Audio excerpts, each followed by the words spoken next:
Welcome to the Talent Equation Podcast. If you are passionate about helping young people to unleash their potential and want to find ways to do that better, then you've come to the right place. The Talent Equation Podcast seeks to answer the important questions facing parents, coaches, and talent developers as they try to help young people become the best they can be. This is a series of unscripted, unpolished conversations between people at the razor's edge of the talent community who are prepared to share their knowledge, experiences, and challenges in an effort to help others get better faster. Listen, reflect, and don't forget to join the discussion at thetalentequation.co.uk. Enjoy the show.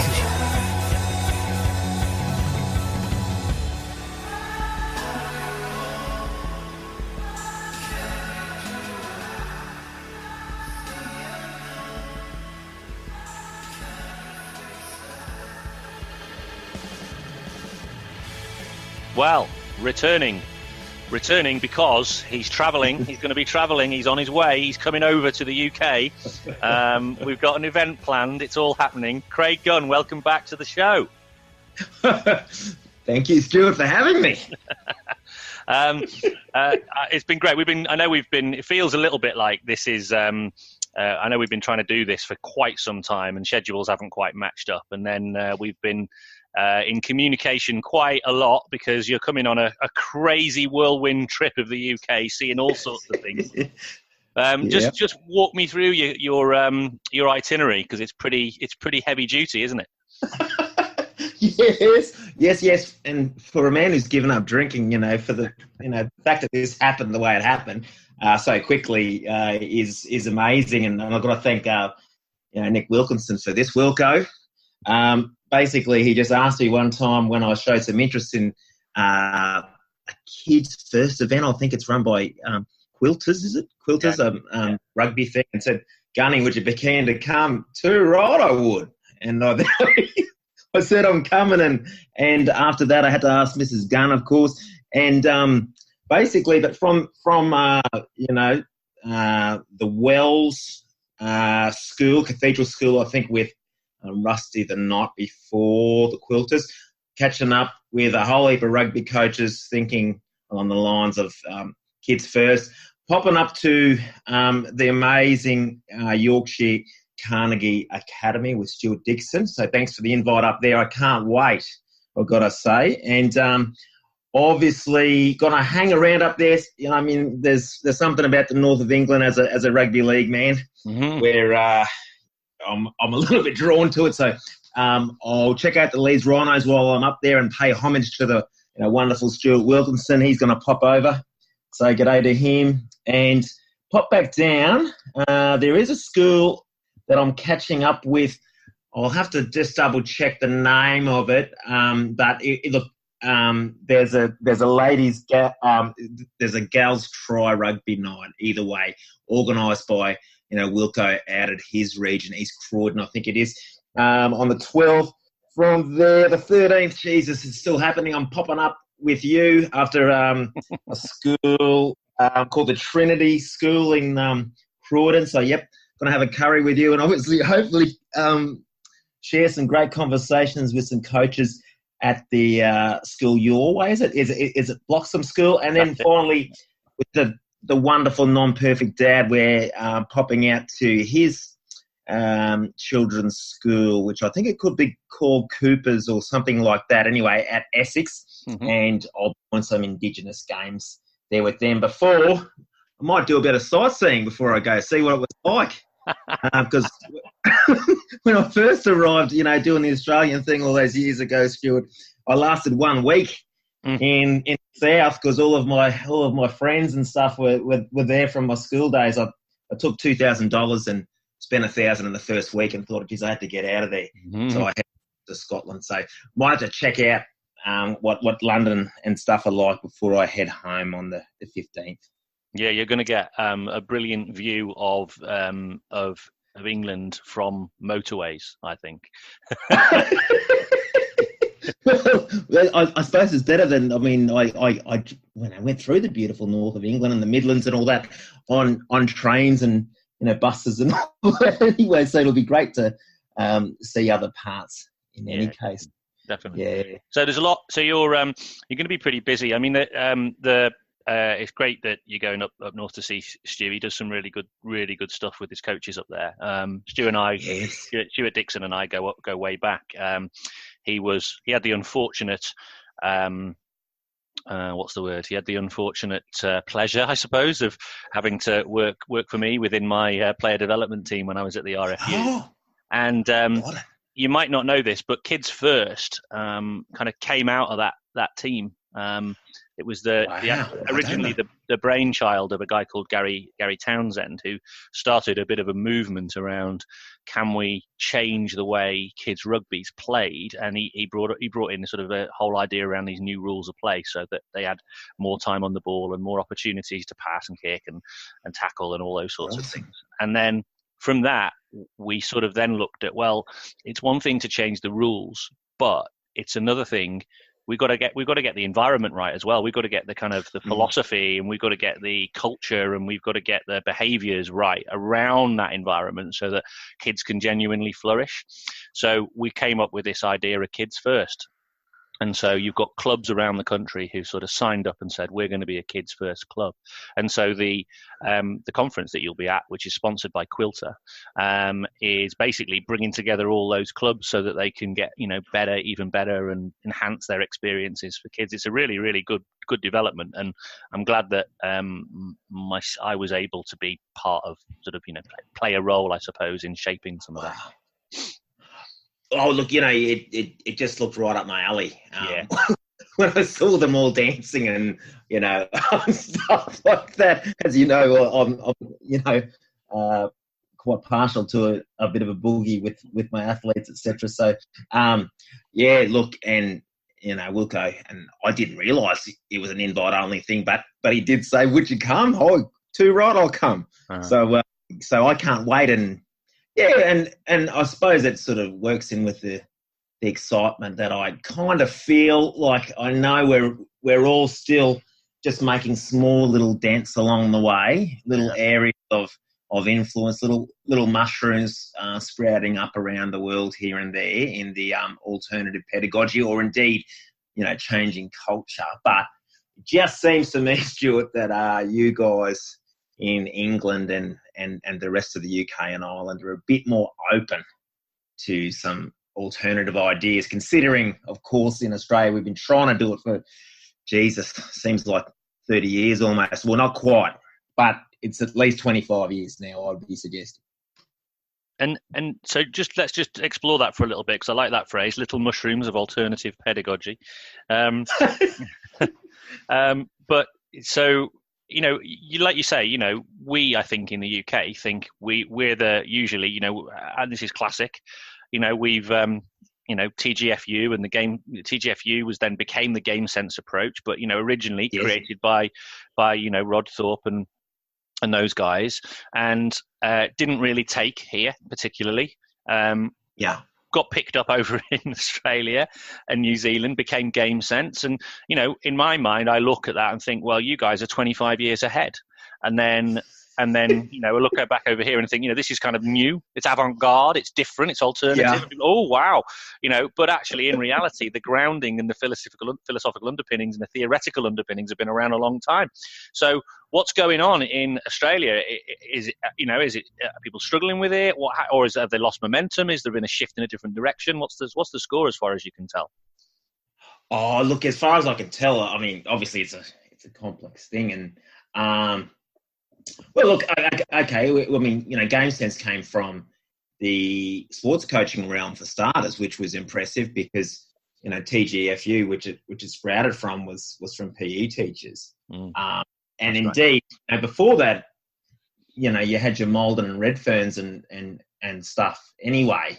And, Rod Thorpe and others, tipped the hat to those guys. So, look, these things have been around for a long time regardless. And I know my mate Shane Phil, the wonderful academic, just keeps finding, more and more stuff that, especially through, European soccer. Like, is it Horst Wien or Vine or Horst Wien, VIN? And others in Europe have been doing it for a long time. So look, I can only look at, so to answer your question, from the Australian point of view, it all boils down to any intervention that we come up with at the moment.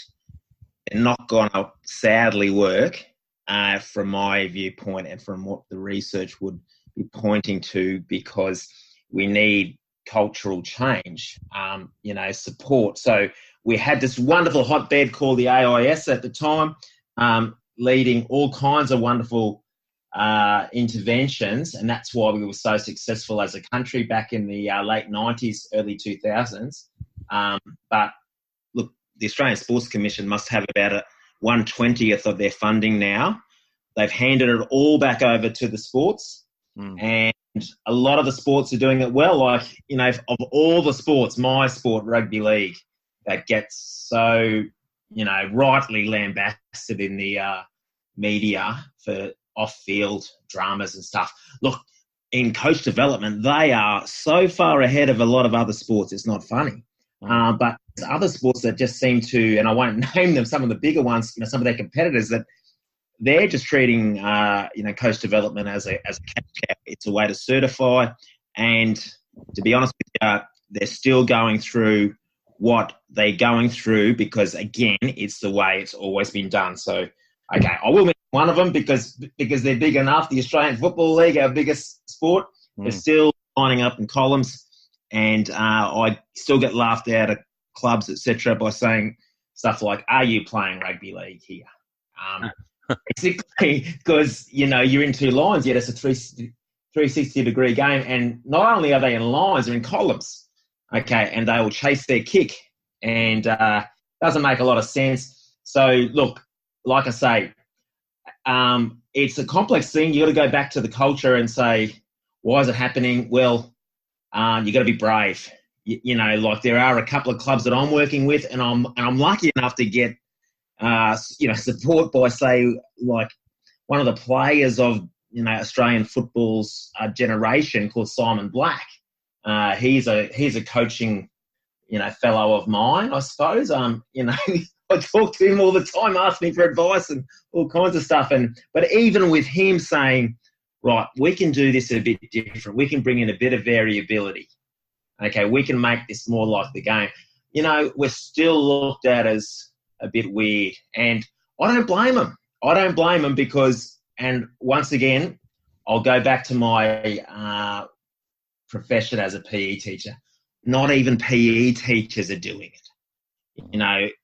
If you look at Susie and Edwards, okay, Mitch Stewart, Shane Pill, Queensland PE teachers, okay, using Mostyn Spectrum, for example, when they suggest that they are using something like guided discovery, okay, when it's looked at and analysed, they're not. They're using a command approach, and indeed, Mitch Stewart's tennis coaching research was really, really unbelievable, because this is another thing. Coaches aren't aware of even what they're doing, because the coaches themselves, these top-line tennis coaches, all suggested that they were asking questions. Not only were they not asking open questions, they weren't asking questions at all.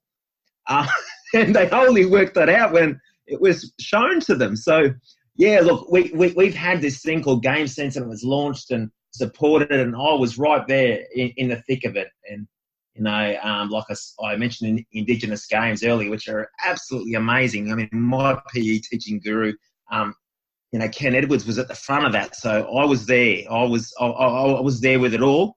But when the rubber, meets the road, it ain't happening. So there's a whole range of things there, I suppose. It feels to me like, and I think that this is certainly true across a lot of countries, I think, which is that I think there is a kind of a cultural resiliency around linear models of learning, and particularly coaches. So I think in a lot of cases, governments, certainly in the UK, have adopted I still think we have I still go back to Sir Ken Robinson's one of the things that he says about education, which is that it's designed for the needs of the Industrial Revolution, but it's still there. And so these ideas of linear, kind of repetitive, rote learning approaches are very embedded in our kind of cultural beliefs around how education works, and that's been translated into coach education, which is one of the reasons you have courses and certifications and all those sorts of things, which you and I would probably challenge and say that might be part of a model of learning for coaches, but it can't be the only model, and in many cases it is. Indeed. And the extra stuff just kind of isn't really valued, it's seen as optional.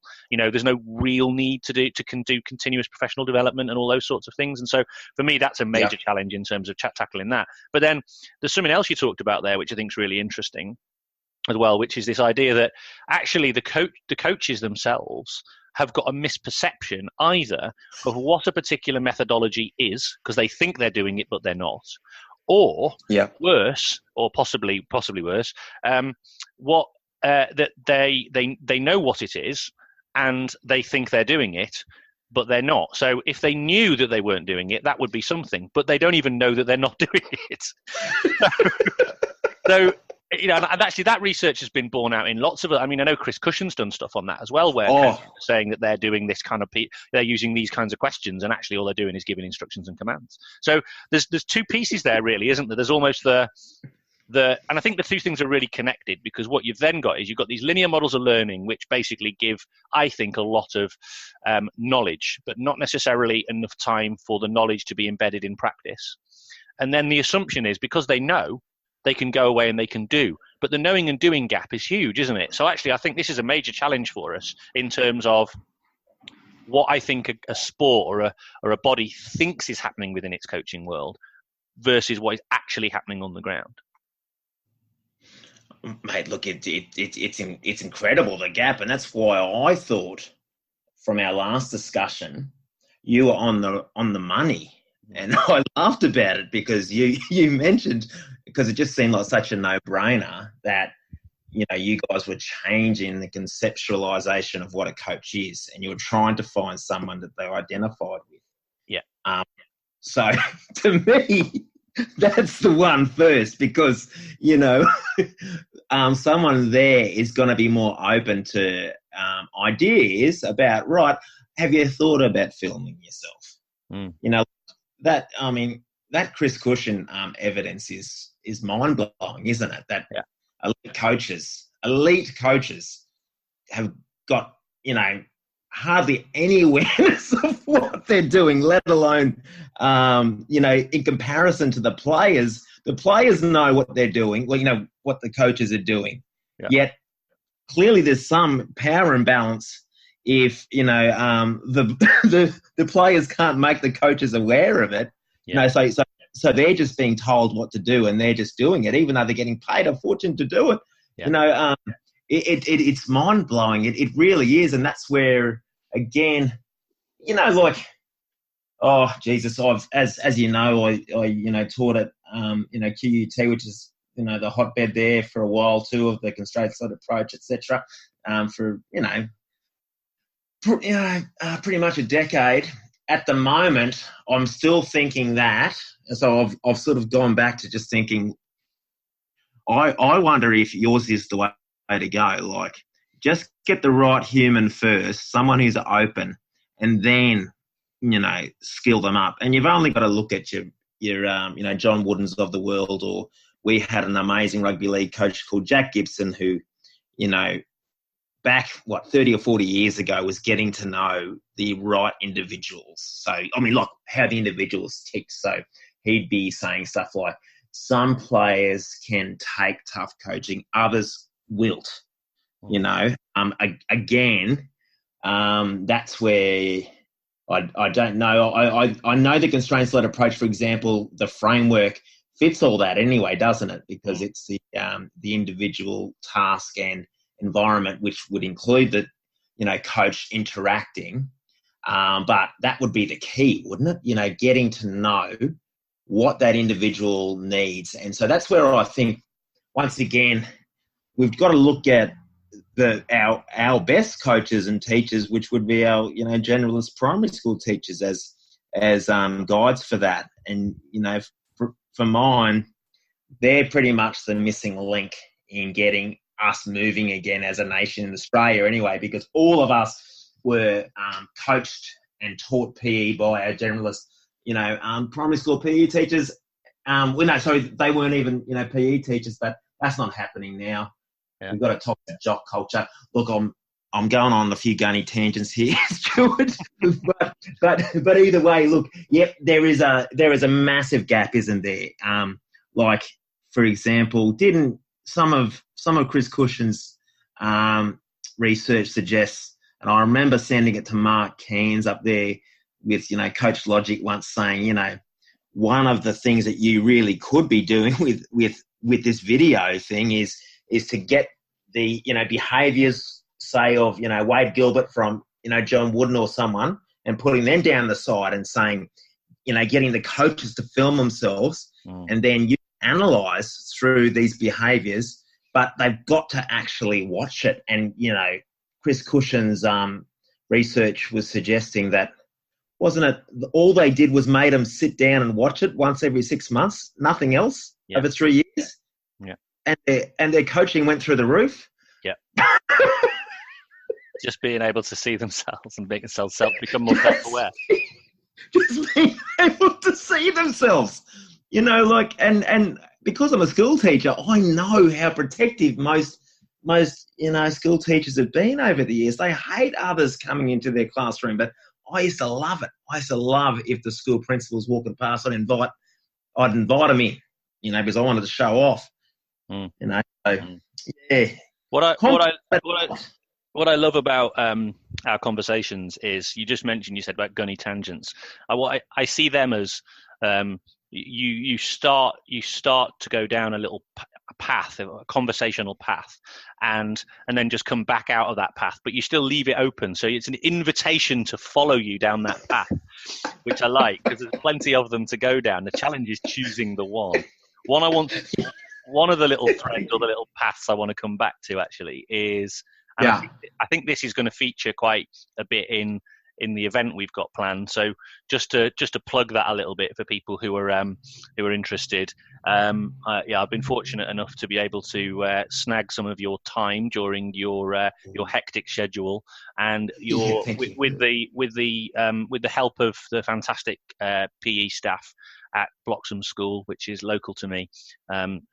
They're opening their doors for us and providing us with their facilities to be able to do some learning, and many of their staff I think are going to come along as well as part of the deal, and also there's quite a lot of people local to me who are really interested in this sort of stuff, and I think one of the things we're going to talk about, I think, we're talking about kind of engagement particularly, because I know that's a really big area for you to explore, but one of the particular areas to draw on, and we can talk about the engagement piece a little bit more as well, but is this idea that you mentioned earlier around the idea of indigenous games, and almost the idea of almost like how even thinking and exploring around kind of how games developed from an ecological perspective, if you like, from an evolutionary perspective. And so looking at the idea of indigenous games and what we can learn from the creation and development of indigenous games is going to be an area of conversation that we explore. We're going to keep it very informal, aren't we? The event's happening on the 13th, the evening of the 13th at Bloxham School. And if people are interested, head over to the website, thetalentequation.co.uk/events, and you can come along and join us. So we're going to get very practical. I believe we're going to get out there. We're going to do it. We're going to feel it. You to get up close and personal, don't you? Oh, well, look, I think that's the only way as well. I mean, for us to make any change regardless. I mean, like, even when I do a practical, I always say, like you're hinting at here, yep, I think you've got to feel it. Indeed, I reckon Brendan Moy and Ian Renshaw and, friends research with the constraints-led approach with, PE teachers at university that I was involved in, basically once they felt the difference between the two, for example, then you're a bit better at it. So, yeah, I think that's a must. And it'll be the same with when I'm up in Yorkshire with, Yorkshire Carnegie.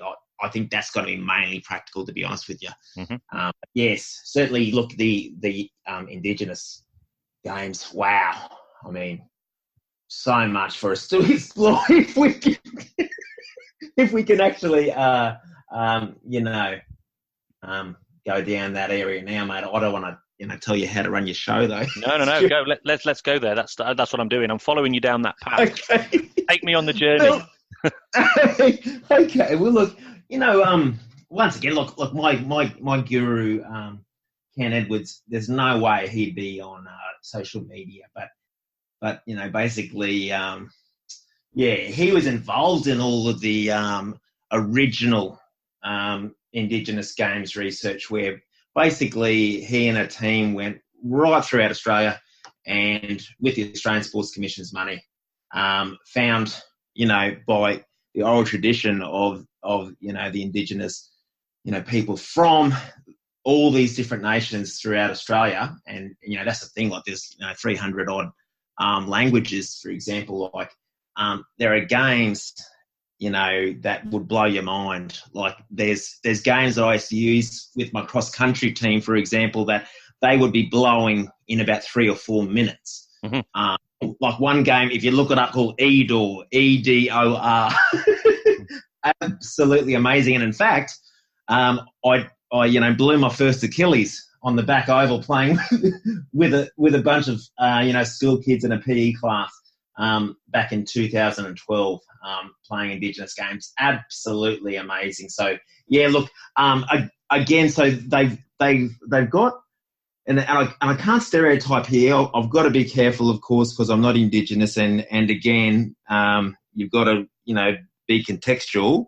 But without a doubt, they use the environment and how their area was constructed. So, for example, up in North Queensland, might have been a bit wetter.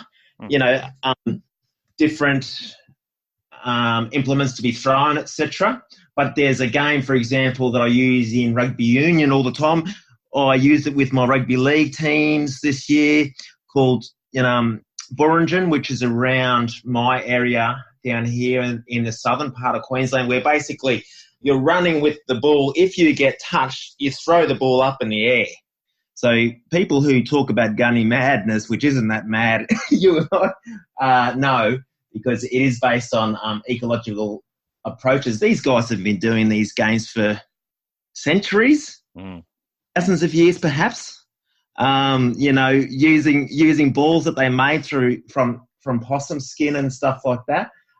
So the old, aerial skills in rugby union, for example. There's a guy called Chris Jones who is at Sid Cup. He contacted me, Sid Cup rugby team, said, Gunny, what can I do to improve my aerial skills? I told him about Burrington, which is pretty much like a game that they end up playing in Australian schoolyards down in the southern parts, called Markers Up, where basically, again, it's chaos. Now, if we go to modern times now, once again, you've got 2 to 3% of the Australian population that are Indigenous. Yet in the Australian Kangaroos, which is a rugby league team, 7 out of 17 each year pretty much are Indigenous players. Now, I like to think, and this is something you might enjoy hearing, that a guy called Dennis Pagan, who was an Australian rules coach of some note, said in 2008, he was pointing to the future, Stuart, where he said, and he was talking about how structured training was in Australian football. Perhaps that's the reason why our wonderful Indigenous athletes have more time to make decisions when they play, because they come from unstructured backgrounds where they're allowed to make their own decisions. And I remember sending you some footage all those years ago when I was last on of, young kids out in the bush running through the coals, playing a hybrid game of, it was like rugby league / AFL / basketball. Now, no wonder why they're able to make, and I'm stereotyping again, but you've got to look at the numbers. I think they speak for themselves, and it's the same in Australian football. That okay, they are making their own decisions. Even in that footage, you can hear the boys, calling out too high. And one of the adults who was watching, play on. There's none of this, getting involved and, telling them what to do. Like, there's 4 or 5 people, on it. And look, okay, you talked about the environment. Okay, there's dust flying everywhere, and if you know anything about the Australian bush, bull dust is very fine. And they're playing in those conditions, Jesus, for their peripheral vision, etc., let alone being able to identify, okay, so your Ian Renshaws and stuff, thinking about, looking at how the light shines off balls and that, geez, that's pretty hard, isn't it, when you've got all this bull dust everywhere. So, again, they're going to have to feel a lot more than a lot of us. And I know, once again, I could keep mentioning some of the wonderful academics that have done work through these guys like Richard Light. Okay, he puts a lot of it down to their, again, it's not just the unstructured background, but those of us who favour the idea of sampling rather than specialisation,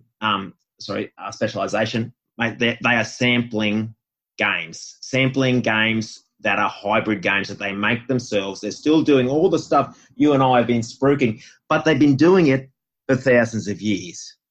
Thousands and thousands of years. And because of the, oral tradition that's passed down, I think that's the case in point that, okay, again, this is just in our country that, you can counter any ideas about academies and all of their worth just by looking at our wonderful Indigenous athletes in Australia.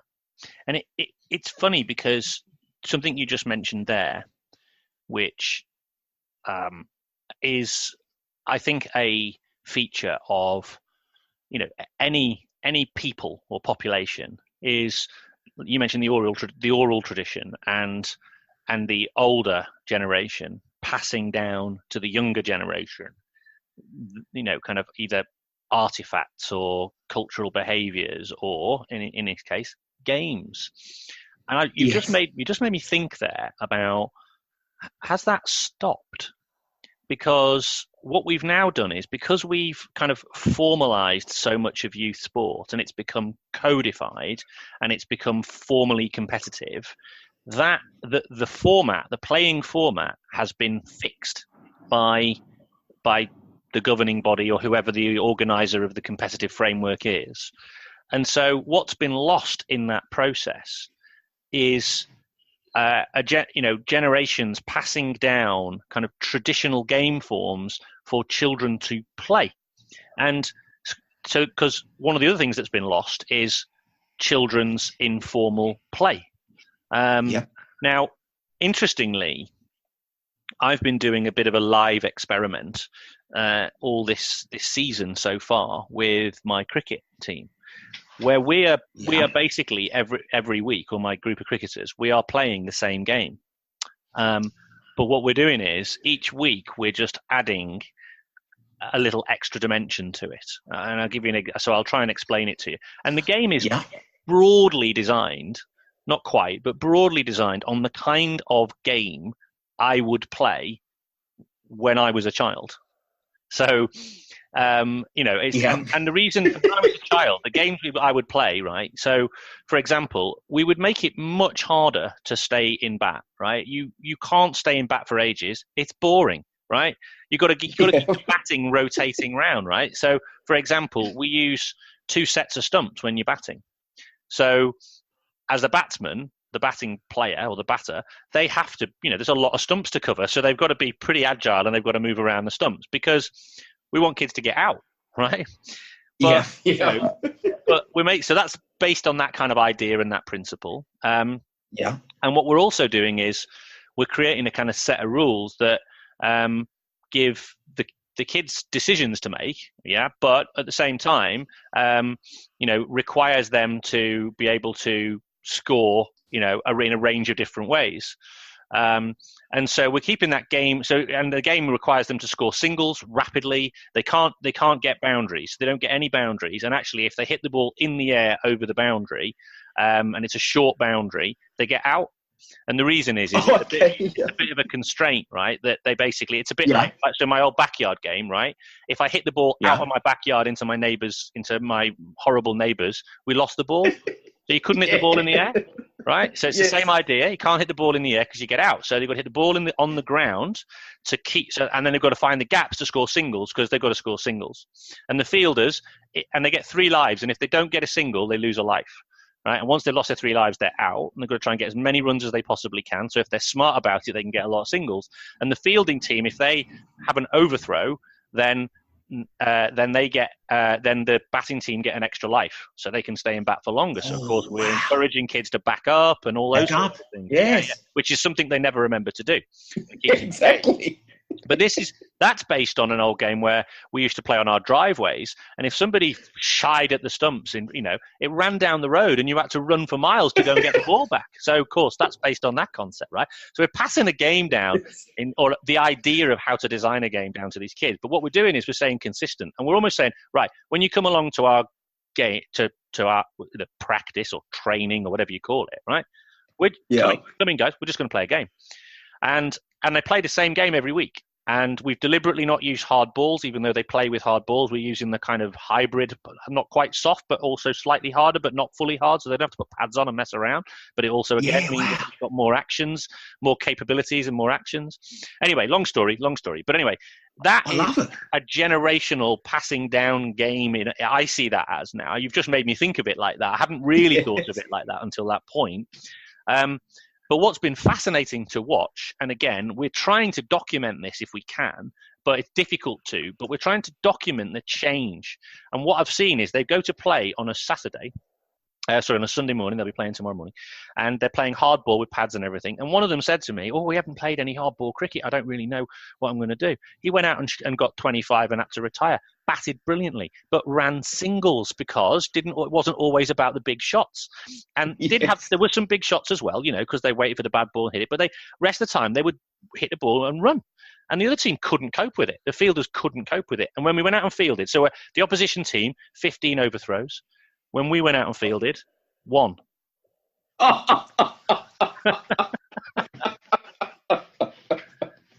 So, Ian Renshaw will be proud of that, mate. I know. I was thinking of Renners when I was designing this whole thing. Goodness gracious!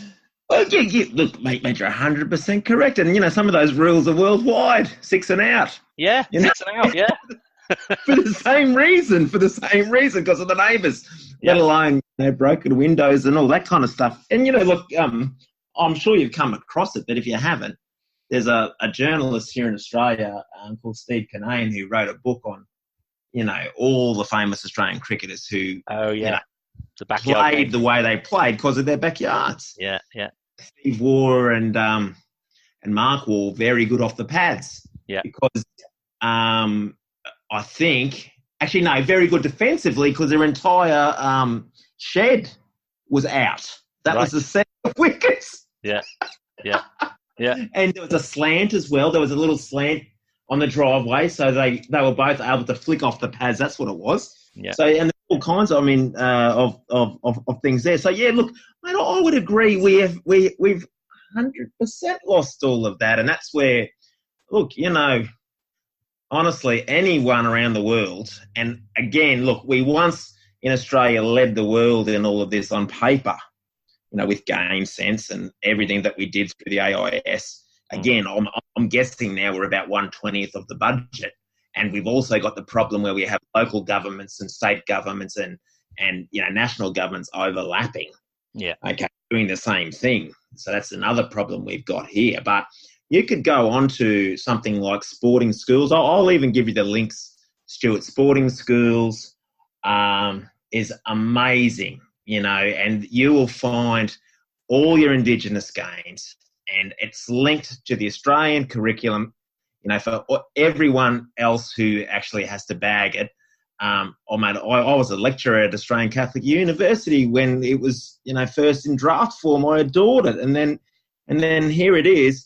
Not only have you got all of your learning outcomes lining up, on, say, for example, on, functional movement at, this age, they should be able to do that. They'll give you games, including indigenous games, or, games from the Australian Sports Commission from 25 to 30 years ago that line up with all of this. And they were those backyard games you're talking about. You know what I mean? Yeah, look, we've lost them by formalising, let alone, and that I still, use a chaotic drill. But those who have isolated our, drills because of the army, etc., will, again, you look at what we did as a nation through the Australian Sports Commission and all of those games that we had that tied with game sense. And they were backyard games. They were absolutely incredible. And they're still relevant, to this day. And indeed, I'd suggest more so, Stuart. Interestingly, I've got to ask you this question because there'll be a lot of people in my audience who will have picked up on the fact that you use the D word. Tell me what a chaotic drill is, because obviously, I have this campaign to rid the world of coaching from drills. So tell me what a chaotic drill is. By the way, Stuart, you are correct. The 4 on drills had to be fought. Okay, with you, it had to be fought, and I've seen and felt the anger, towards you. But look, no, all I'm talking about is that Jesus, mate, we've overdone it as a nation. To the detriment of our sports people. Look, all it is I think I even mentioned this the last time, to really change coaches' behaviour. And again, you and I have been doing it so long, and we've got a passion for constantly improving. We can jump all over the place, but my best success so far with changing, coaches' behaviour through, coaching coaches one-on-one would be using the Judith Rink model, 1993. She's a PE teaching guru from America, where stage 1 is, and we're revising here, stage 1 is object control. Stage 4 is the modified game, small-sided game. And generally, even Queensland PE teachers, again, remember, Brendan Susi and Ken Edwards and lots of others, jump from stage 1 to stage 4. Now, in between there, you got your stage 2, and that's, a combination of skills. Okay, stage 3 drill is a combination of skills with a strategy, and then your stage 4, which is a modified game, working on something like a game principle or something like that. Now, so if you looked at some of the videos, so people... I've jumped into the, debate every now and again, because people look at what I do and they think, oh, there's Gunny madness and all that kind of stuff. That's incredible. And I've got to point it out that at this point here, I'm actually just early on in the session working on the routine of a non-linear pedagogy. So that's the engagement piece that I always talk about, that has to happen before we work on these types of ecological pieces. Like, remember when I said to you, I think it's too much at the moment? Well, I've refined that to thinking, right, I've got to teach the players, let alone the parents and all those around, the other visiting coaches, the routine of the nonlinear pedagogy. So if I go to, you can see footage where I've got, for example, and they're making decisions. They're using, amazing, perceptual awareness, technical skills, let alone I really switch on. There's a hell of a lot of cognitive loading, because basically not only are they kicking or hand passing in Australian football, for example, if they've got a rugby league ball, they spiral past it. If it's a tennis ball, they underarm it. If it's a gridiron ball, they overarm it. And you'd be surprised. I know these guys are playing for Queensland, but so they're pretty skilled. But I've got to switch them on. Okay, so people look at that and they say, wow, that's amazing. But I've got to remind them, that's just a drill. If I had them counting passes, okay, which I was doing earlier on in say, that session, about 5 minutes before that in that session, that's the game. But at this point, what they needed to explore the space and to get to know each other better and to understand and feel what the routine of a nonlinear pedagogy was. And you've got to remember again, I'm a guest coach and I'm being introduced to them on the side. You're gonna come across something like they call it. It's not Gunny Madness. I mean, it's not madness. You're gonna come across something called Gunny Madness. Well, that's what I've got to do. But it's a drill because there is no, there's no sort of outside of the skills. There's no outcomes in regards to scoring points, etc. So that's what I'm talking about when it comes to a drill. But all I'm really talking about there is it's exactly the same when I've got to teach, contact in rugby league or Australian football, which is very poorly taught, I might add. Basically, you've got to get your whole body involved. There's no point in actually, teaching head awareness without putting your ear on someone else's ear, for example, and, hooking on the back, okay, using an elbow as a lever, getting the hips together, etc., and having a little dance. I mean, that's a chaotic drill in some regards that people would think, oh, Jesus, I've got to stagger this to this point and this point and this point. But I get under sixes to do that. Yeah. You know what I mean? Again, this is stuff that they've just never been taught because we structure everything to the nth degree. But when you look at, whether it be TGFU, constraint led approach or whatever, the idea of task simplification, well, I've simplified it by, starting on the knees, for example, like when I say it's a chaotic drill, all it is, Jesus, how would Ian Renshaw, word it? Well, all you're doing is using most of your body, like it's gross movements in that case in regards to, tackling. But in the other one, okay, you're doing like all those things that I listed. Apart from using tactics, it's a drill, but it's a chaotic drill because of the space and the cognitive load, let alone how they're working physiologically. Yeah, so that's why I picked up on it because I think it's really important. So I think a lot of coaches, and this is where I think words become important and the names we give things are important. Dead right. So when you talk about something being like a chaotic drill, what you've done is you've taken something which would traditionally have been done really isolated without any, without very many variables at all. And what you've done is you've said, well, I'm going to add variability to it. So what I would say to people is the minute you add variability to a drill, it's not a drill anymore. It becomes something else. So it might be an unopposed practice, or it might be an opposed practice, which is, it's still constrained, and it's still, and this is where I'm using Danny Newcomb's environment design framework as a kind of reference point. I call it the funnel of variability because I like to take other people's work and turn it into something that I can understand more effectively. But so essentially you can add variability to stuff, and you do it deliberately because you want to still maintain perception action fidelity.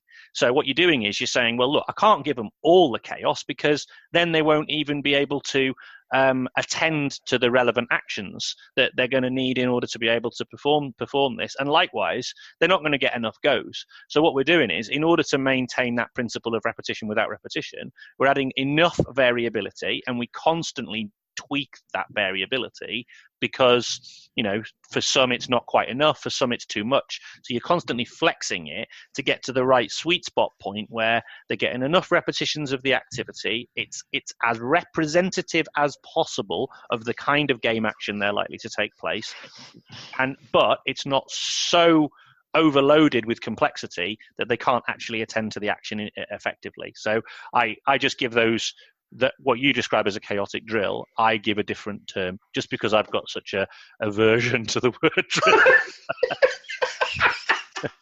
Once again, Stuart, fair play to you. Look, honestly, you've led the fight, and you've still mate, and I'm real proud of you, and I thank you for it. But yeah, look, what you're doing there, I mean, Shane Pill, okay, who I really rate, and he's been wonderful to me over the many years, basically, and we're 2,500 kilometres at least away from each other.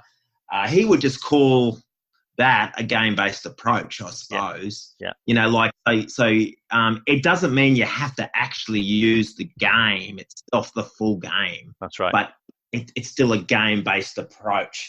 A lot of people miss that, don't they? Because, yes, they do. They hear game and they think you've got to just be playing a game, whereas in actual fact you can take a bit of the game and play that, but it's still a type of game, isn't it? It's just got a different set of outcomes. Oh man, about 100%. It's a game. It's a game form. Yeah. Just like and it fits in with Judith Rink, 1993. Stage 3, using a combination of skills with a strategy. Yeah. That's a game form, and and again, I suppose this is where and I think I've said this to Ian. When I worked at and others when I worked back at QUT, like. The words are important, and I think I said that to you a while ago too. The constraints-led approach itself is, that's tough going. But I can remember, I had to actually be a consultant for one of the local academies up here, one of the local professional academies, tied with a big professional team.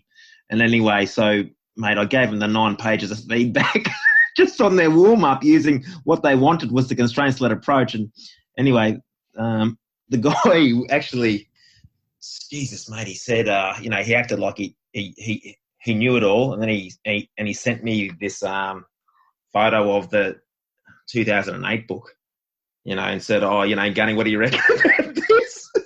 I've just bought it. I just said, good on you. I'm shaking my head to myself, thinking, oh my goodness gracious, that is heavy going.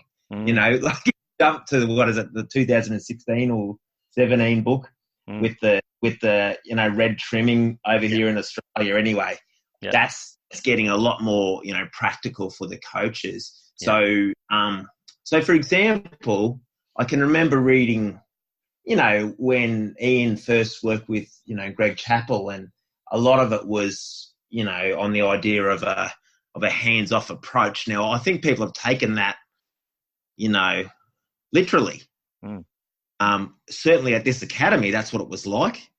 They did 45 minutes of one activity, which was an exceptionally closed drill, and thought that they were giving the players autonomy by giving them a choice again, autonomy. You see, of 4 different types of kicks, and just stood back and laughed and chatted to themselves for 45 minutes. Yeah.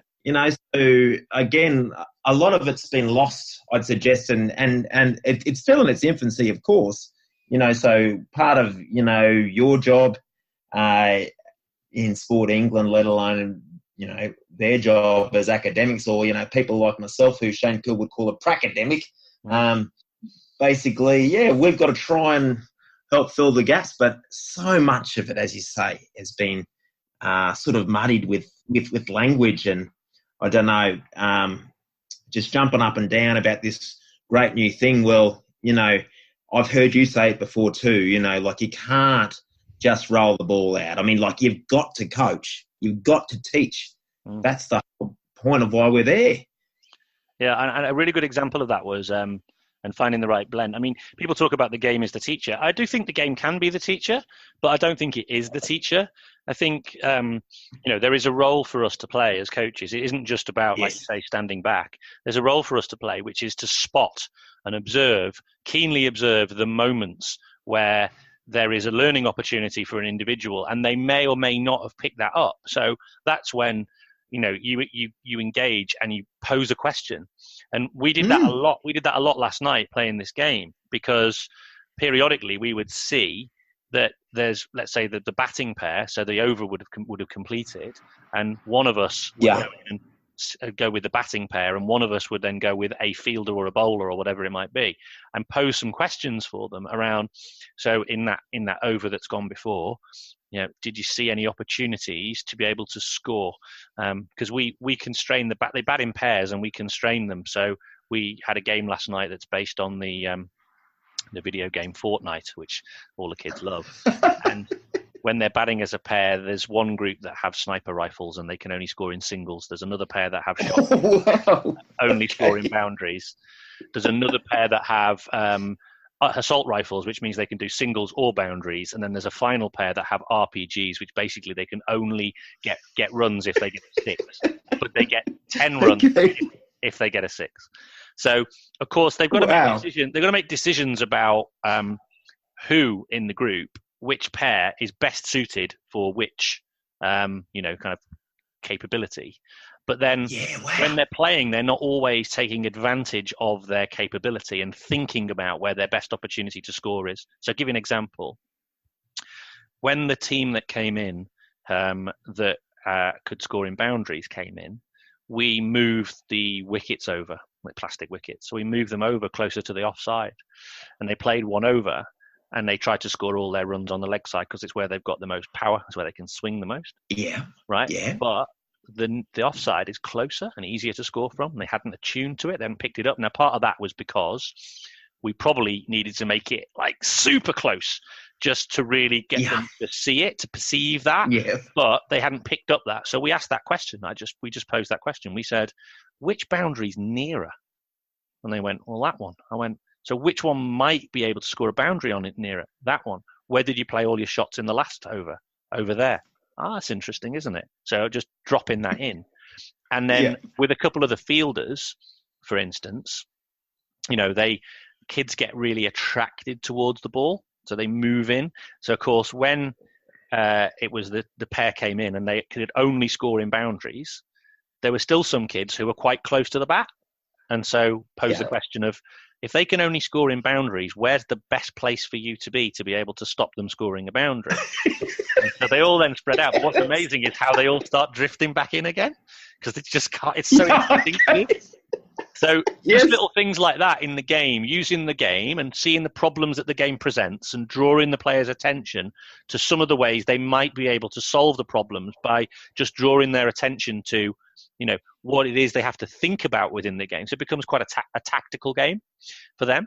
And that's my belief, you see. So my belief is I want them to learn to play cricket and to learn about the dimensions of cricket and how they need to act and behave within the game of cricket, more than I want them to learn the techniques of cricket. Because I tell you what happens after the game ends, what we then do, because one team's batting, I'd say to the batting pair as they walked out, right, what was the shot that you needed there that would have helped you score more? And they say, we do this shot. Right, okay, go over there now, and we're going to have a little game that's based on you scoring that shot. So we'd have one player trying to score through a gate and hitting a certain shot, and we just feed the balls and let them hit it. So that's again that's just like an unopposed, or it's a semi-opposed practice. But it's not just I'm going to give you some throwdowns and hit the ball. There's still a purpose, and there's still a bit of a game to it. So we can take them out, but still work on the thing that they discovered in the game that is the opportunity for them to perform. I mean, I've got a lot of kids, and I can't say that I've done it perfectly across all of them, but that was the design of the activity. That's how we tried to make it work last night. Well, that is next level coaching, though, mate. I mean, you have really, really differentiated. If you're able to do that in a session, mate, that's like I said. I bet you if you put me on video with Chris Cushion's thing, what I thought happened probably isn't what happened, but at least in my head, that's what happened. But honestly, even though you're able to think about this now, and that again is where again, if you can pick the right people in the first place who are more open to these ideas, and as a club or an organisation or whatever, like you guys at Sport England, can say, righto, things are going to be a little bit different. I mean, that's what I try and say now. When I do, convince a club to employ me, for example, and I've had some success with some of the bigger clubs too. They've actually taken the thing on board. But mate, tell whoever to call me up. You know what I mean? And I can support what you're saying. But because that's the thing too. A lot of people will be listening to you now, and us and whoever's on, and you've got some, real. I mean, like you mentioned, Danny Newcombe. I'm going to have to look up more of his work. I've heard of him, but so like they've got all these people to follow and all of that, and just take little bits here and there and have a go at it, because in the end, what is the real stumbling block is the culture around them. Are they strong enough to stand up when the parents are standing back, shaking their head, making complaints like they've made against me before? You know what I mean? Yeah, I get some of that. See, even you, and then, like I say, even I've got this guy called Simon Black. Mate, he is like the Patrick Rafter of Australian football. Like, blokes love him, ladies love him, etc. He's the nicest human being in the world, and yet even with him on my side, working together, presenting, we've still got people shaking their heads, talking behind our backs, saying, "Oh, I don't know about that." You know what I mean? Like, it's not right, But again, we just keep chipping away with the mushrooms. But and that's another thing that I think I noticed with what you were saying there too. Like, again, when I say you went to the next level, so Rod Thorpe, when if you look at the original Game Sense video, I can't remember how to pronounce it. I think it's Den Duin or something like that in 1997. Rod Thorpe at no point, okay, so Game Sense, and again, this is the language, right? So I get asked to do with AFL Queensland or AFL whatever to present something on Game Sense drills. Game Sense drills, there's no such thing, okay, because Game Sense that's counterintuitive, because Game Sense, you're supposed to start with a game and finish with a game. Okay, so you've pretty much done the Game Sense model there, especially with your questioning, and that's a massive part of Game Sense. Yeah. Okay, but Rod Thorpe, when he came out, you can see him on video saying, "I'm not saying that you can't, use an instructional constraint, for example." Well, he doesn't use that word, but he took people aside. So you did. So this is where I say your next level, because you put him into a game to work it out. Okay, but he took him aside because he's a hands-on coach, and then it was quick, bang, bang, bang. Okay, let's try it this way. Asked him a question, whoever he was with, and then went back to the game.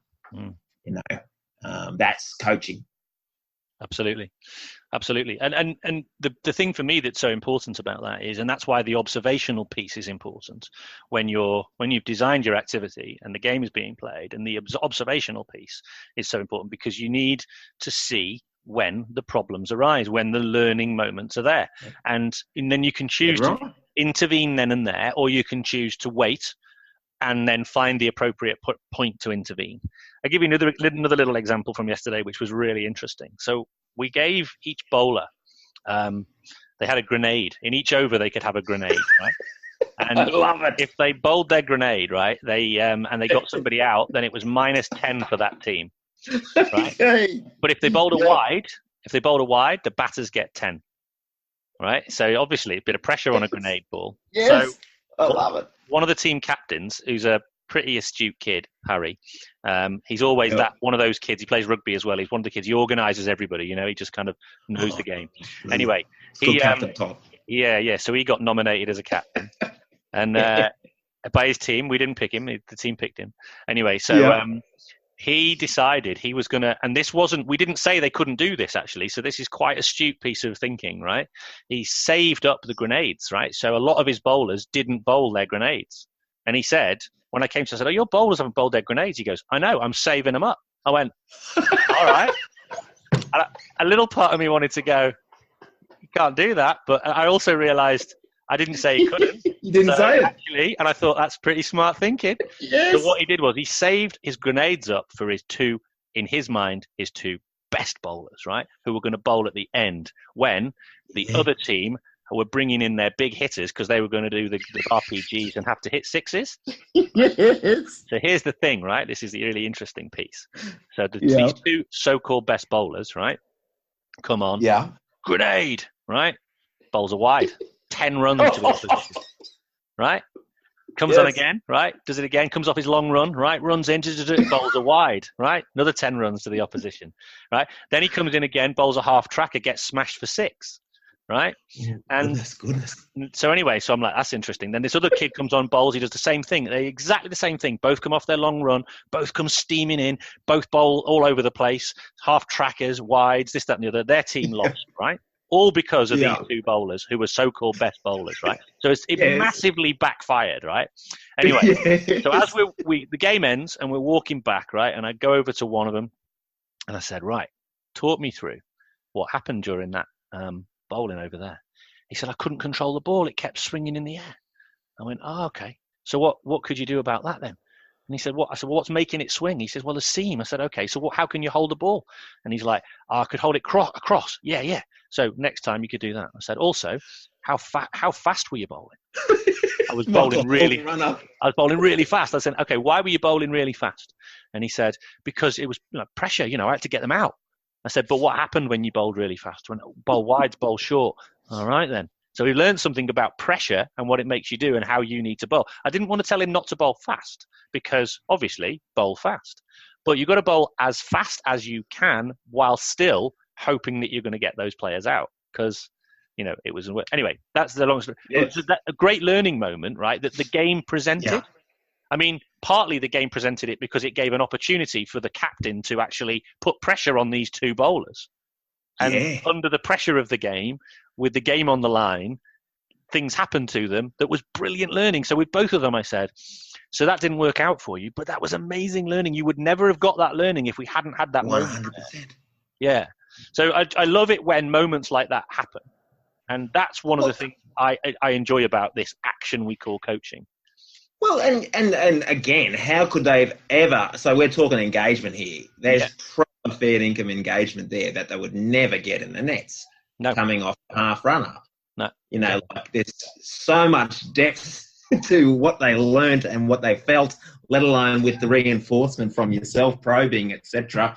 All the feedback they were getting from the guys giving the big tonks, hitting them for 6, one of them was really upset. I mean, it's incredible, and you can only get it through that game. Absolutely. I mean, one of them was really upset afterwards because he kind of knew he'd sort of cost them the game.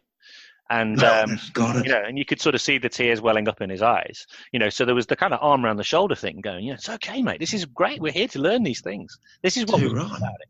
But he was obviously lost the game and this, that, and the other. But so that emotional connection with that is going to be good as well because it's powerful, that emotional connection, because when you've got an emotional association with something, it really stays with you. So that's, I think, quite a good thing. And also, I had to resist the temptation. He came off, he's running in from the boundary, right? He's coming off his long run, right? And I just had to resist the temptation to say anything while that was happening. I had to wait till it finished. Because had I intervened, I might have robbed him of that moment. Now, that feels bad as a coach, doesn't it? Because I'm thinking, I'm allowing this kid to kind of fail right in front of my eyes. But that's the key thing. He had to go through that process, I think. So, or at least that's how I justify it to myself. It might just No, I agree with you. I mean, well, you've already done the hard work, and I, use the phrase Maslow comes before Bloom. So you've got to, develop that wonderful, safe environment firstly, and no doubt you've been able to do that, so you can have that side-on conversation with him as you walk off. Exactly. Like emotionally. Oh, geez, that's a rich. Learning experience that I love, and I do wish if there's nothing else that anyone gets from this conversation, it could be that allow them to and it is hard, isn't it? It is hard when you see them running in with the Michael Holding run up. Let alone the fact is that as the wonderful national treasure will one day be, actually you should have her on your podcast, called Alex Laskew, she's a researcher down in Canberra and Captain Queensland. She told me something. The reason why Brett Lee ran in with a long run up compared to who was it, Shoaib Akhtar from from Pakistan, was Brett Lee was lazy. Right. That's the way she describes it. He didn't want to do the hard work off the short run up. So there's heaps more depth that she could get to, but depending on how old these kids are, let them make these decisions and work it out. I'm so proud of that, captain, for actually thinking of that, because Jesus, on Tuesday night with the oldest rugby league club in Queensland, I played a simple game of end zone at this point where there was no touch, pretty much.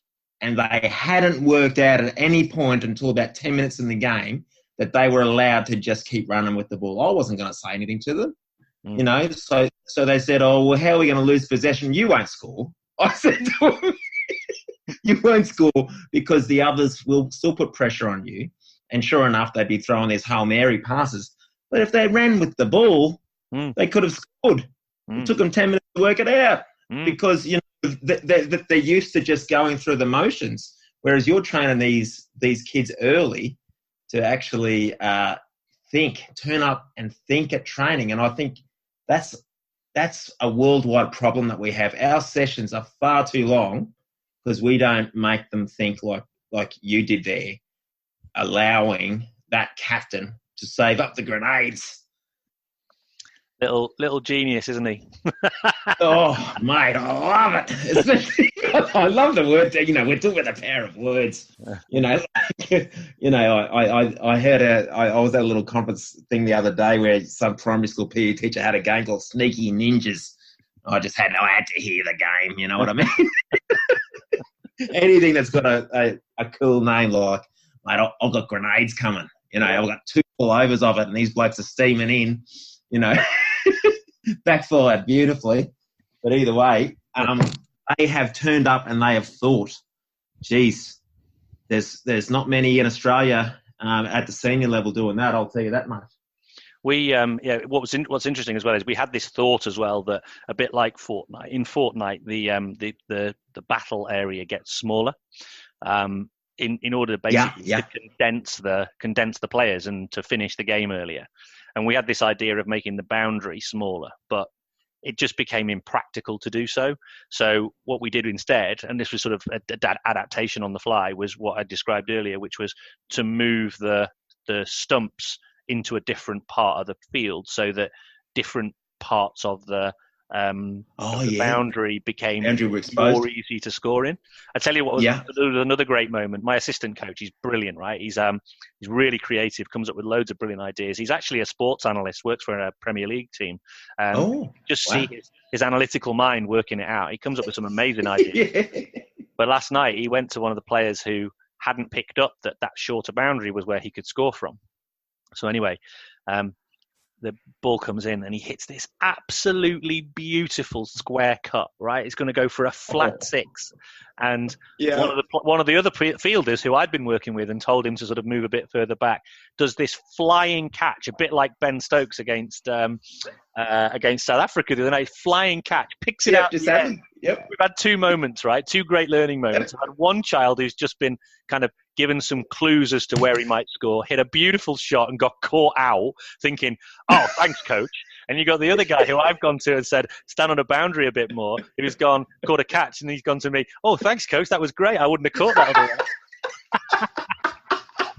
Oh, man. The games are so rich with learning. I mean, I just don't know why you would, as a coach, genuinely, I don't know why you would go back to just like standard nets and stuff. When you see those sorts of moments happening in front of your eyes, it's like you just can't buy that stuff. Oh, well, of course you can't. But, like a lot of the reasons behind why they, again, we've talked about, the cultural tradition. I mean, how easy is it to just put them in the nets? It's just so easy. It's behavior management 101, and that's what the parents expect. That's what the boys think they have to do. But yeah, look, once you've seen the light, though, you don't go back. No, definitely not. Once you've had that full confidence, let alone the fact that again, you can do all that, can't you? Like in a PE class, for example, rather than doing the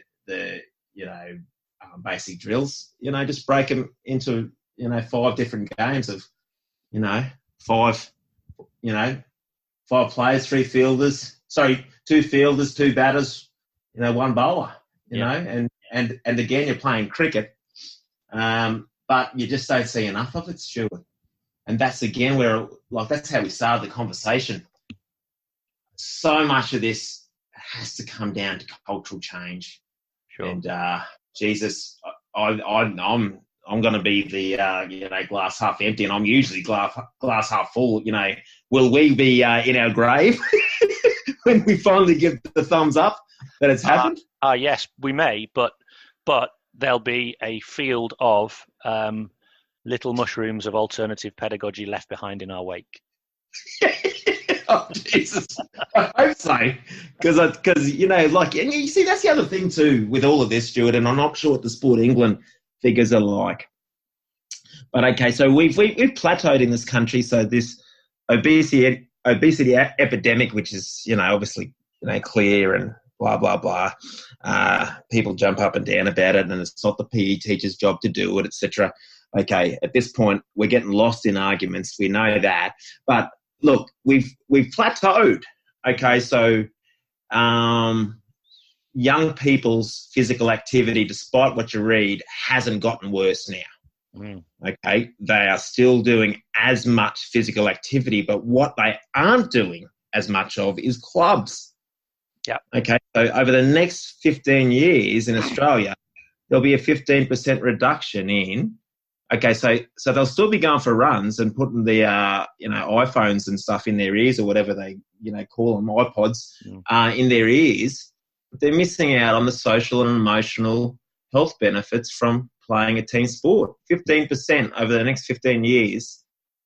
Okay, club sport will be reducing in Australia. Yep. That's what the CSIRO says, and the main barrier is coaching. We're in a similar. Sorry, I was going to say I've been to our biggest sports, and had them to my face. I've been invited into their head offices and stuff. Their heads of coaching. The main barrier is coaching. Yeah, that's it. And the big issue, though, in my opinion, is how little resource is put into the development of coaches who are at the forefront of providing physical activity experiences, whatever they are. And sports do not. If you look at the budgets of sports, and you see how much do you put in versus how much you spend on all the other competitive activities and your talent pathway and all this jazz, how much do you spend on the development of the people who are at the center of providing that experience, and you will see that it is a woefully inadequate amount in general. And that's a big part of the mission here as well, is to actually just consider how we resource these people. They're important. Whether they're professional or voluntary, they're important. They're valuable. They should be. We, I think, traditionally in this country have seen coaches as a means to an end. It's a way of delivering sport to a participant, but it's no more than that. And any delivery is as good as any other delivery. And I am absolutely against that as an idea, because people haven't got a clue what good coaching looks like. And I'll tell you why, is because there's so little of it around. There's a lot of okay coaching, right? There's there's far too much bad coaching, not as much as people probably think, but there is too much bad coaching. There's some okay coaching, but my mission, and this is very timely because next week, Coaching Week launches in the UK, and the big mission that UK coaching are pushing out there, and we're 100% supporting that, is great coaching. Let's see more great coaching, because if we can have more great coaching, I am convinced we will be able to turn around this obesity epidemic. Here's a stat for you. The chair of UK Active, which represents our fitness industry, Dame Annie Gray Thompson, really famous Olympian. She was in a conference last year. She says, children in the UK spend less time outdoors than prison inmates. Jesus crikey. I mean, that's the scariest stat I've ever heard. Mate. Well, scary's not the word for it. I know. Jesus crikey, that is incredible. So in other words, we've actually dropped the ball to the point that we're looking after our, prisoners better. And why are we making sure that the prisoners get time outside so they can, I suppose, behave better and get on better with each other? Yeah. And again, if we're not letting our kids or encouraging that environment of outside play, well, they're not going to be, once again, socially and emotionally, let alone all of those statistics for years and years and years, or studies that suggest academic levels are going to go through the roof if we're more physically active. I remember working at a school where our principal allowed, where it was almost the done thing, that the primary school, okay, they would do 30 minutes of physical activity before they even started their day. Like, they would go for runs and swims and you name it. Yeah, absolutely. What's happened to those days? It's crazy, isn't it? It's crazy. Yes, it is crazy. I mean, and if you don't laugh, you're going to cry about it. I know, but that's why I think we are so committed to what we're trying to do here, which is let's make it a little bit better. Just a little bit better. If you can touch somebody, connect with somebody who's a coach, and they're most coaches out there, they're just keen to learn. They want to know how to do it better. It's finding the information out there, which is one of the reasons this podcast exists, and one of the reasons why I'm indebted to you coming on and talking about these sorts of things and being open and having a conversation. And I'm really excited about you to bring this whole full circle. I'm really excited about you coming over here and actually being able to connect with some of the people, firsthand, because I think that's going to be. That's where you can take it to the next level, because it's one thing talking about it, it's another thing actually seeing it in action. And I'm just selfishly, I'm super excited about that. So I think we're just going to have a great time. It's going to be like a jam session. How musicians, they get together and jam? It's going to be like that. It's a coaching jam session. So I'm really looking forward to it. Oh, so am I. That's another thing that I'm really clear on too. Stuart, I've got to say, like, when you talked about, connecting, etc. I mean, I remember I went down to Melbourne just to make sure that all of my so-called crazy ideas up here in Queensland, being a rugby league person, dare I say it, demanding that such a dynamic game as Australian football needs to learn a bit about contact, which they never seem to coach properly. Thought I'd better try that down in Victoria. Okay, and it worked. Don't get me wrong, mate. They thrived on it. But I was told to contact a one of the head honchos from one of the clubs, and they said, look, before you work with our coaches, can you have a coffee? And I said no. And they said, why? I said, well, my context, my coaching experience means nothing to you until you feel it, and it's the same as your context. I can't have you explain it to me. I've got to actually get down there and feel it on the grass with you, chatting side by side. Otherwise, it doesn't make any sense. So, yeah, look, I look at what you guys are doing now, especially when it's so fresh, as you said, coming from the sport, even though it started with, TGFU in PE, but there is clearly, just from my, perception, something amazing happening. So, yeah, I've got to feel it, and that's why I jumped at the idea from the great Wilco to come over. So I'm meeting all these wonderful people, and look, you and I working together, me and, Dicko up in, Yorkshire Carnegie. I can't, do too many others. I've got a few other gigs happening like around, but I just can't wait to actually learn. And another thing I'm really, really clear on, Stuart, too, is, and people might think it's weird, but when I talk to coaches, and remember I'm a teacher, I call them teachers because that's how important they are now. When coaches have to step up because the teachers aren't coaching anymore. They don't have time with all the data and stuff they have to deal with, you know what I mean? So, yep, John Wooden said it. What's your job? I'm a teacher. as a coach. I'm a teacher first and foremost. Yep. So I want to learn with those guys as teachers in whatever context. So come along, doesn't matter, if it's Yorkshire Carnegie up there with the ruggers, and remember I specialise, I suppose, in the 3 collision codes. But come any sport, it doesn't matter. We need to learn from each other instead of going on these overseas junkets. Speaking of which, Gunny in England. But anyway, we can learn from the coach next door over the fence. Yeah. Netball, croquet, swimming, you name it. Yeah, swapping around ideas. There's no secret from my viewpoint that everyone talks about the All Blacks and that book Legacy, which to me, I mean, got nothing against the author, but that stuff happens in schools all the time. You know what I mean? But the really important stuff that the All Blacks do is, from my viewpoint, is those provincial coaches getting together once a month. Swapping ideas. Wow, what a no-brainer that is to get better. Yeah. Hey, listen.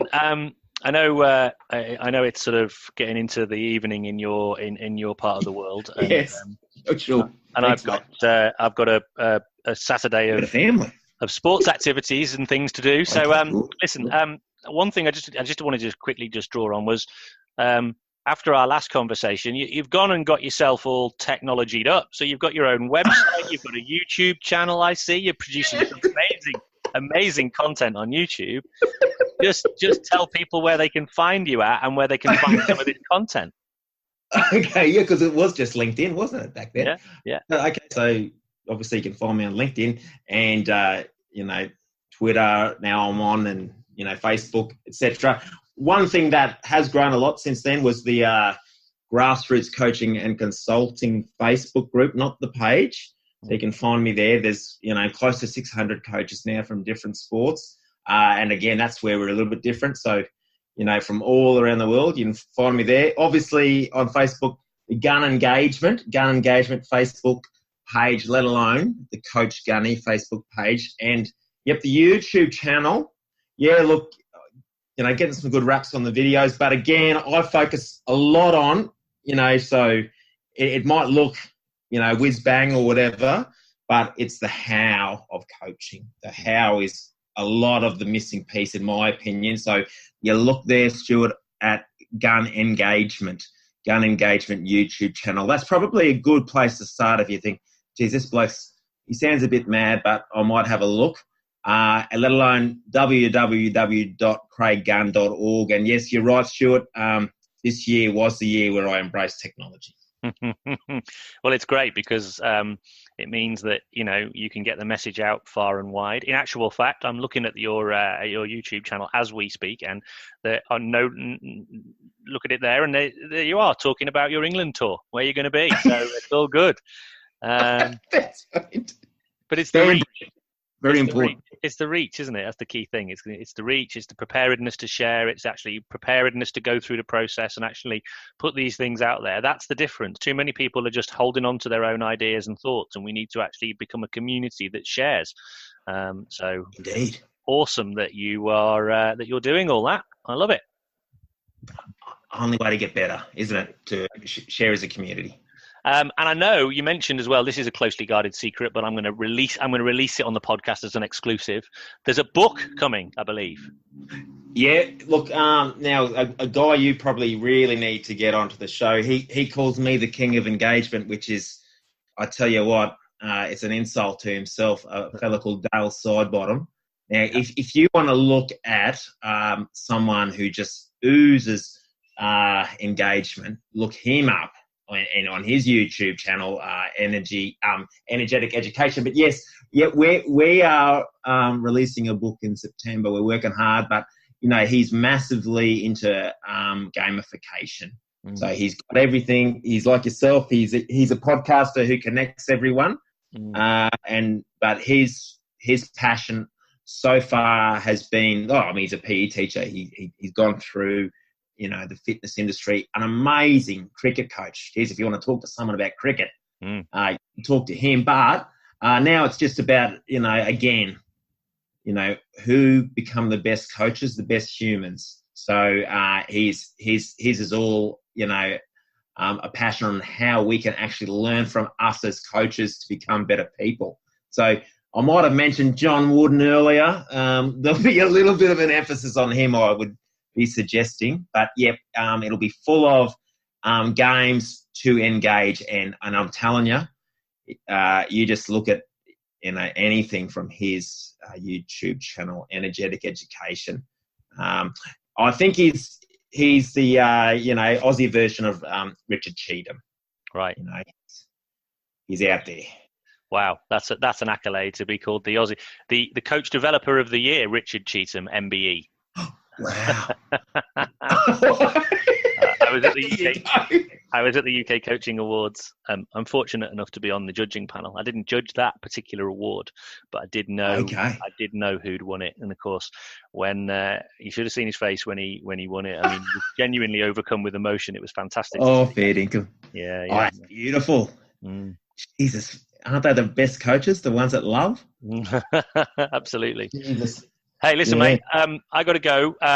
Thanks for coming on. No worries. It's fantastic. Like I said, really excited about you coming over, and then we'll have some fun and go and have a curry afterwards. Oh, I can't wait. Thank you, Stuart, and thanks everyone. Enjoy your weekends and or whatever you're doing coaching wise.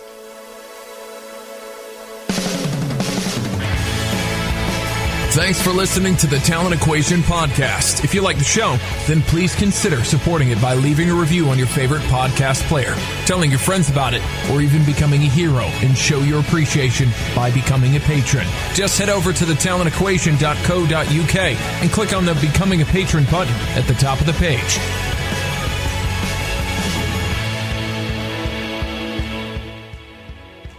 So there you have it. Really great catching up there with Gunny.